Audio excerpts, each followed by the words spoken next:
What is up guys, Stark here. I am back again for another character spotlight, and in today's character spotlight I am taking a look at the first Hassan, who is currently going to be the character available in the summoning banner. So we can go ahead and pop over here and take a look at that.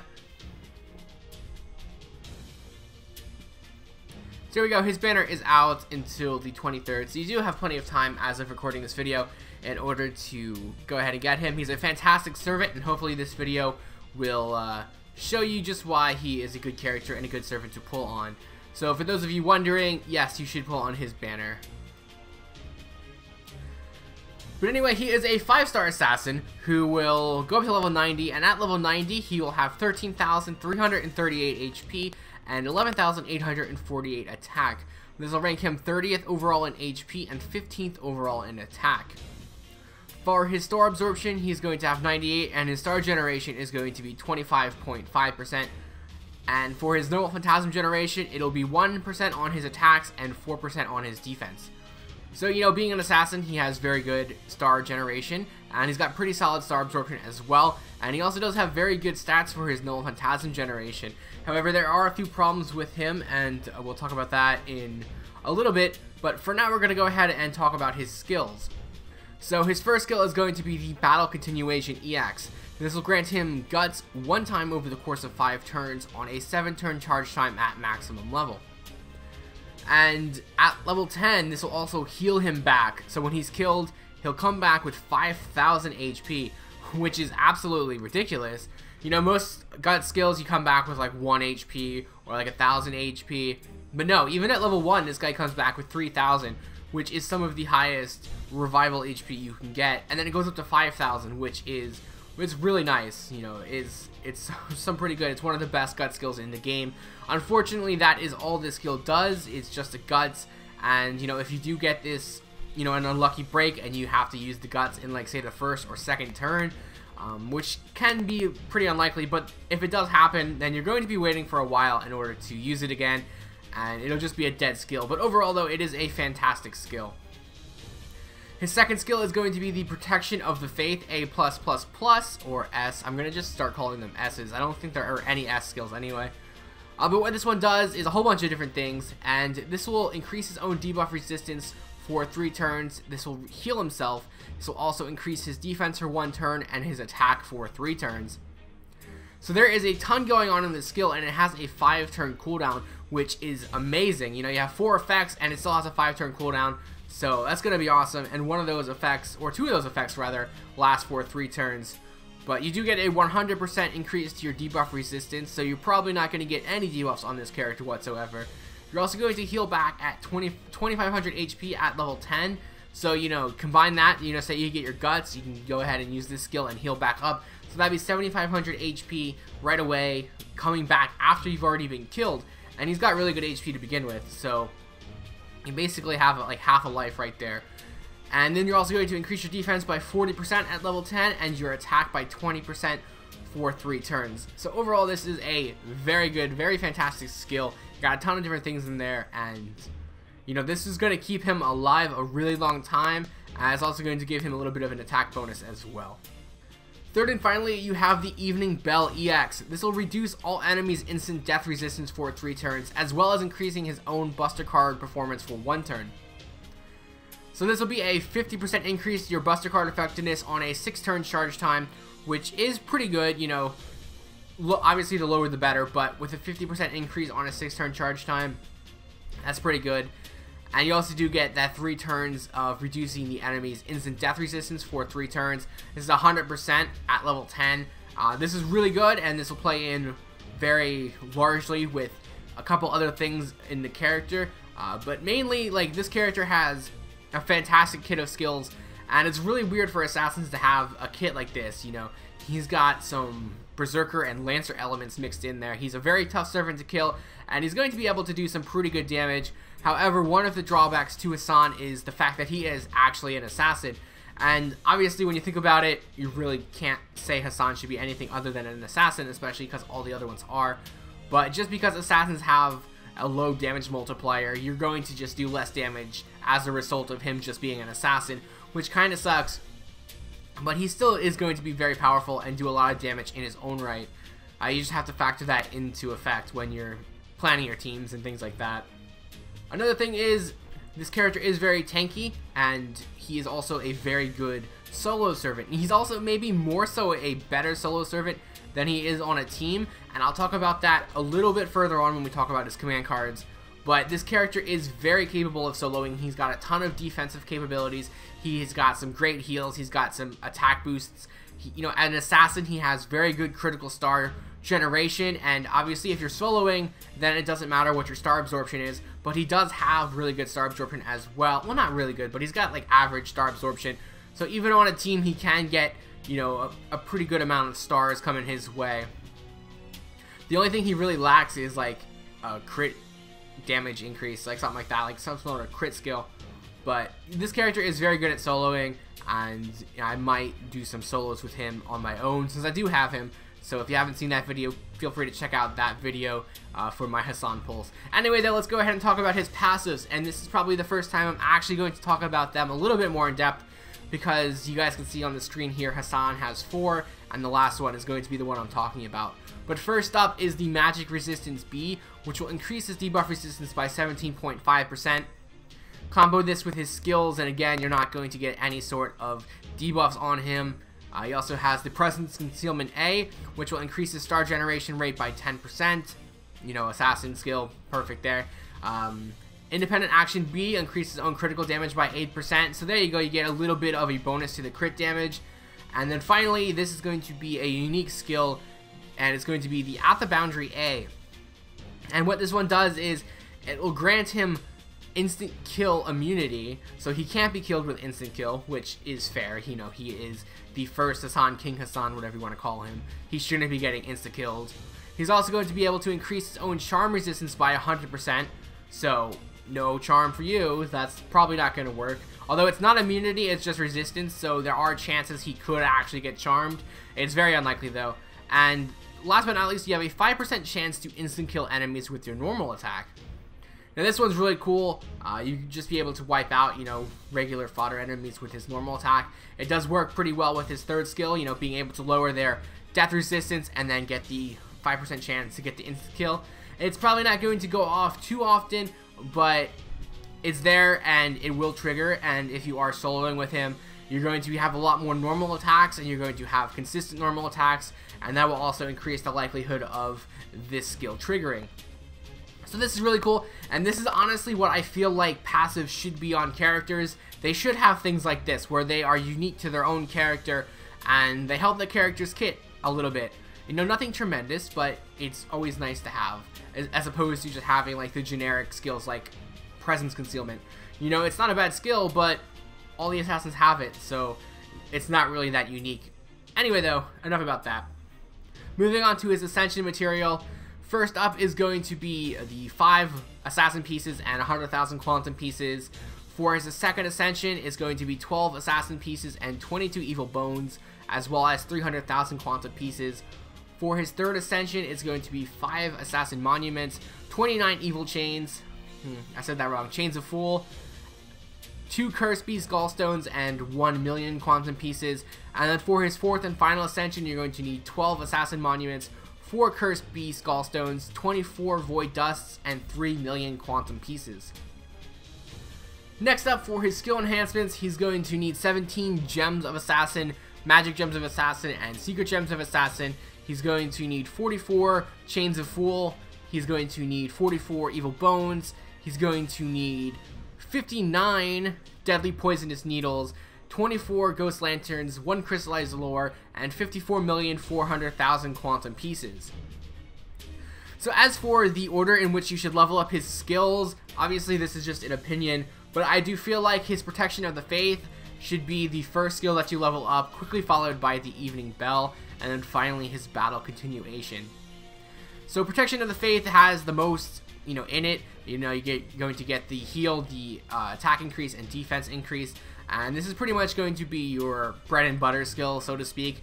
And I feel like you should definitely level that up as quickly as possible to get the maximum effects for especially the defense boost, but the heal and attack boost as well. And also you do want to get that on the lowest cooldown charge, with the 5 turns, so you'll be able to recycle that as much as possible. And then the Evening Bell is definitely going to be right up there, you know, right there for second place. Some people could opt to go for this first, especially if you want to maximize his damage. But they're right there neck and neck, you know, either way it's going to be a good one. But I do think that Battle Continuation should be the 3rd skill you max out. You know, even at level 1, you're still getting 3000 HP back, which is fantastic. You know, it is going to be on a 9-turn charge time, which really sucks. But compared to his other 2 skills, I do think Battle Continuation can wait until you have enough materials to max them out. And now I'm going to do something that I've never done before, and I probably should do because it makes a whole lot of sense now that I think about it. But I'm going to go ahead and talk about where you can actually get some of these items to level him up. So if you don't have some of these items, you know, you really need to figure out where to get them. And we're going to take a good look at the best farming spots available for some of the items. Not all of them, you know, like Void Dust and Evil Bones, you know, they're really not hard to get, and most people should have, you know, a lot of them. So I'm not going to talk about those, we're just going to talk a little bit more about the rare items. So first up, we're going to have the Chains of Fool, and we're actually going to go ahead and show you on the game itself. So it may take a few seconds to actually get to where I need to be. But for this one, we are going to go into Camelot. So let's go here and go into this. And yeah, I do have to finish a lot of the story. But in Camelot, you're going to look for the Mad Banquet of Blood and Flesh. And this is going to be in the Wastelands of Death. So let's go ahead and find it. Right here we go. And I haven't done it yet, but this is the quest you do want to do in order to get the Chains of Fool. It has a very good drop rate, you know, 30 AP per drop on average. So I'm taking all this from Game Press for the stats and like drop rates and things like that. But yeah, this is going to be the best quest to get the Chains of Fool on. And then for the Cursed Beast Gallstones, this is actually only one quest available that you can do to get. And this is going to be in Babylonia. And it is going to be, when it loads, it's going to be this quest right here. And this one, I've done it. I actually needed one more Gallstone in order to get it. Now, the drop rate is really bad. It's 172 AP per drop, but it is the only quest available for us to get it. So if you do need it for Hassan or any other character, there are a few characters that need it, like, you know, there's Gorgon as well as Hassan. I think those might be, no, Jaguar Warrior as well. I can't think of all the characters right now, but if you do need it, then this is the only spot to get it. So start farming now if you need them and hope for the best. It did take me quite a few runs in order to get it. Thankfully, I only needed one though. And then for the Deadly Poisonous Needle, we're going to actually stay in Babylonia, so we'll go back in there. And we're going to go to the Field of Reeds, so right here. And this is the quest that you're going to do in order to get it. So I need to do quite a bit of farming here. I only have 39, so shame on me. But that is a good quest to get it. There is also another quest you could do in Babylonia, and this is going to be at the plateau. So once I find the plateau, there it is. This one should also have a drop there. Okay, they're about the same, 34, 39 for the drop rates. So I guess whichever one you find easier is going to be a good thing. And there are a lot of quests in Babylonia. Actually, all of them, you can only get it in Babylonia as of right now. So there are 5 different quests. The other one's going to be at the Northern Wall. This one right here is going to drop it, and then back out here, and let's see where the other one is. Right here in the Bog is going to drop it as well. You can also get the Serpent Jewels if you do need that. And then finally is going to be right here is the last quest you could do to get the Poisonous Needles. Although I do recommend the first 2, the other 3 are available if for whatever reason you find those easier and you don't mind the higher drop rates. But yeah, so that's it for the drops. I don't think I need to talk about any of the other ones in detail there. So back on to Hassan and his review here. We're going to talk about his command cards and his Noble Phantasm. So his command cards is going to be 1 Quick, 3 Arts, and 3 Buster. And, you know, that's really good for Hassan. You know, he's definitely going to do a lot of damage, so you want him to have a Buster deck. But the thing that really gets Hassan is going to be his hit count. Now he does have 5 hits on his quick, which is fantastic, and 3 on his arts, and 6 on his extra attack. So those are all really good, but his buster cards only give him 1 hit. And, you know, he does have good Null Phantasm generation, but with 1 hit, that's not really going to help you a whole lot. And you really do need to get your Null Phantasm generated with Hassan, because he doesn't really have any sort of skills or anything like that in order to generate it. And this is kind of why I said he works better as a solo character as opposed to being on a team, because if you're using him as a solo character, you're going to have his complete deck, and you're not going to have to worry about maybe only having like 1 buster card or 2 buster cards and nothing else, and that really hinders his ability to generate critical stars and Null Phantasm.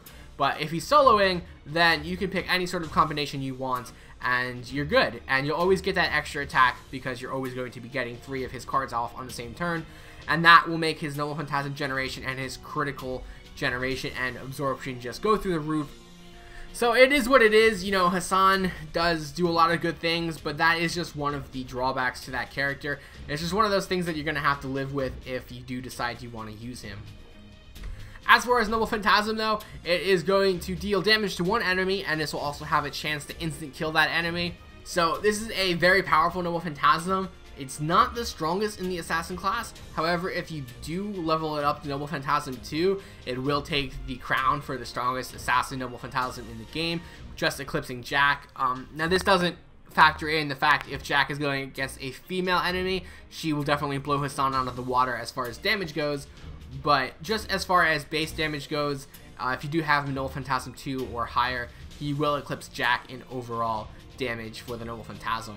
So yeah, it's a strong Noble Phantasm. It's very good, and you know, the instant kill chance has a lot to play into his character skill and kit.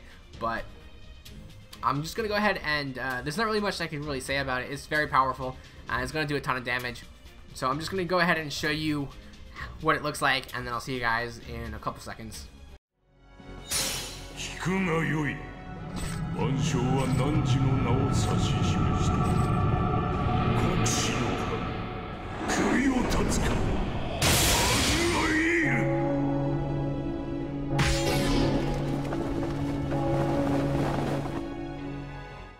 So we're back, and now we're going to talk about some of the craft essences that you can use on Hassan. And obviously, you know, him being a Buster Servant, you want to maximize his Buster card effectiveness.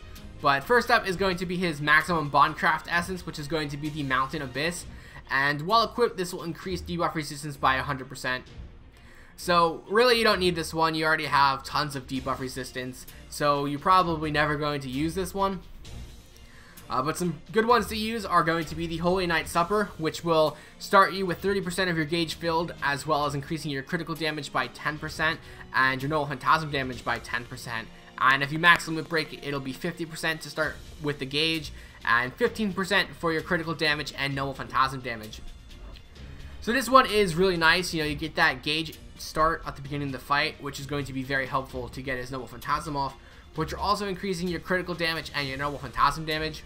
So this one is going to be pretty good, you know, if you're soloing with him and you're trying to do like extra damage and crit damage on his kit, and this will be a really good one. Overall, it's a really good one anyway, but you could also go for the Victor of the Moon to increase his Buster card effectiveness by 10% and his critical strength by 20%.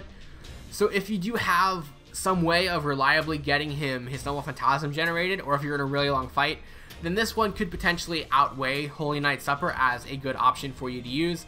And then last but not least, you have the Limited Zero Over for the overall increase to your Buster card effectiveness of 25% or 30% at max limit break. So now we're going to go ahead and move on to some of these servants you can use with him. For the pay-to-play servants, we're going to go with, obviously, Merlin. You know, this is the year of the Buster, and Merlin is the cause of that. Anytime you have a Buster servant, Merlin is always a good option. He can help generate Hassan's Noble Phantasm. He can also generate heals for him as well. Really don't have to talk too much about Merlin. You guys know what he does by now. But he's a fantastic option to combo Hassan with. Another one is going to be Nightingale, who might not be that much of like your first choice when you're comboing servants together, but she's a very good servant and a very good Buster support character as well.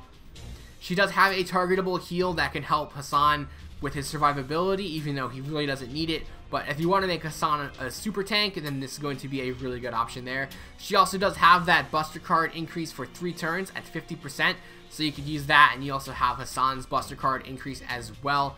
So overall, she's going to do some pretty wild things there. And she also does have another heal on her Noble Phantasm, and if for whatever reason you get debuffed on Hassan, you can remove that as well. As for the free-to-play characters, first up we have Mash. She's there just to make Hassan even tankier than he already is. She does help with his Noble Phantasm generation a little bit, and she also can increase his attack and defense.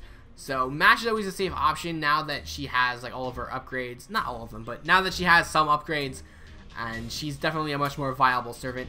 And another one is going to be Romulus, who, you know, I try to pick someone who I don't usually pick, and when I was looking through the characters, like, he really stood out to me. And it's primarily because of his third skill, which will be a targetable skill to put guts on a character and also increase their Buster card performance. So, you know, if you do get Hassan's guts off and you're on cooldown, you can go ahead and use Romulus's guts on him, and then you're also getting that Buster card increase. So it is, you know, it's maybe not the best option, but it's something different. And his Noble Phantasm will also increase your party's attack for 3 turns as well. So you're going to be able to get a lot of buffs onto Hassan, as well as keeping him alive a little bit longer. So yeah, it's a different option, and I do think they're not a bad combination either. As for his actual ranks, he's going to get 5 stars in stats, you know, top 30 in both HP and attack, you know, it sells for itself. I'm considering adding more stars to this because a lot of the characters now, like, they fully, like, go way beyond 5 stars. But yeah, for stats, 5 stars. For skills, I'm giving him 4.5 out of 5. I really went back and forth as to whether to give him 4.5 or 5 for this. But I did end up going 4.5, just mainly because his skills have a little bit of a longer cooldown, and you could get into some sort of sticky situations with him. But it was a really tough decision. Like, he's just barely at like the borderline between 5 stars and 4.5 stars. There's really not much else to say there. He's got a fantastic kit of skills. He can do a ton of things, and yeah, you know, if they just had a little bit lower cooldowns, this would easily be 5 stars. His Noble Phantasm is also going to get 4.5 stars, and this is primarily just because of the fact that you need to have it Noble Phantasm 2 or higher to do like the maximum damage. I mean, obviously every Noble Phantasm scales, but the scaling between level 1 and level 2 is pretty high, and if you do want to outclass Jack in Noble Phantasm damage, you do need Noble Phantasm level 2. So that is why he loses half a point there. I know I'm just nitpicking there, but he doesn't have, you know, special effect damage. He can instant kill them, which is really nice, but a lot of bosses do resist that and are immune to it, so you're probably not going to get it off on bosses. And he's not really good in farming because he has like a single target Noble Phantasm, but you're going to do a ton of damage with it, so I really can't knock it too badly. His survivability is going to get 5 stars though. This guy is an absolute tank. He's got defense, he's got guts, he's got heals, you know, he's got it all, and he's going to be very difficult to kill even if you are soloing with him. So I think he fairly earns those 5 stars in survivability. For his versatility though, he's only going to get 3.5 stars. This is primarily because of what I was talking about before, where he actually functions better as a solo servant than a team servant. He doesn't have any sort of like team skills that can like work on his allies, and if you throw him onto a team, he's actually going to have a harder time making his combos and chains because of his command card deck not being guaranteed to give you what you want. So you could get a lot of really bad turns with him where you might not get any sort of Noble Phantasm generation or star generations, despite him having good stats in both of them. So, you know, he's definitely not a bad servant to use on other teams, but he's not going to contribute a whole lot to the team he's on, and that's why he gets those 3.5 stars. That still does give him an overall ranking of a 4.5 out of 5. He is a very good servant and one of the best assassins in the game. I definitely suggest pulling for him, especially if you don't already have an assassin.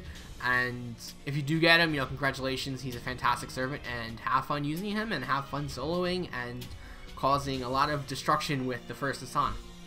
So that's going to wrap up this video, guys. Thanks for watching. As always, if you did like the video, feel free to like, comment, and subscribe. And I do have the links below in the description to my Twitter, Twitch, Patreon, and Discord. So click on those links if you are interested.